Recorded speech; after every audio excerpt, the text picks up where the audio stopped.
నక్షత్రములను సృష్టించినటువంటి సృష్టికర్త అయినటువంటి దేవుడు ఆ భూమి మీద 6,000 కనుమలుగా కానీ సముద్రమును భూమిని వేరు చేసినటువంటి దేవుడు మానవులను తన స్వరూపంలో చేసుకున్నటువంటి దేవుడు మన నరుడు జీవించే ఆత్మగా చేసినటువంటి దేవుడు అటువంటి దేవుడు ఈ భూలోకంలోనికి నరుడుగా 2014 సంవత్సరముల క్రితము ఆయన ఒక కన్యక గర్భంలో మనందరి కోసము మానవాళి కోసము ప్రపంచ దేశంలో ఉన్న ప్రతి జాతి ప్రతి రంగులో ఉన్నటువంటి మానవాళి కోసము ఈ భూలోకంలోనికి వచ్చినాడండి.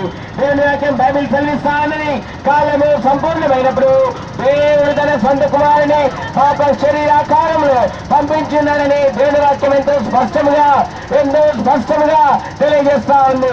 జీవం కలిగిన దేవుడు దేవాది దేవుడు సమస్త సృష్టికర్త భూమి యొక్కయు ఆకాశం యొక్కయు సృష్టికర్త అయినటువంటి దేవుడు భూలోకంలోనికి నరుగా వచ్చాడని ప్రపంచమంతా కూడా ఘోషిస్తా ఉందండి.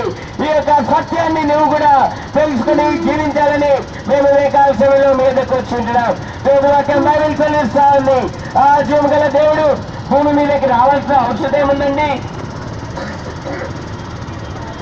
పరలోకంలో దూతలున్నాయి, పరలోకంలో ఎంతో ఘనత ఉంది, మహిమ ఉంది.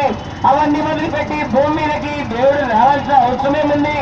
దేవుడు భూమి మీదకి రావాల్సిన అవసరం ఏమిటి అంటే భూమి మీద ఒక్క నీతిమంతుడు కూడా దేవుడికి కనబడలేదంట. నువ్వు అనుకుంటా ఉన్నా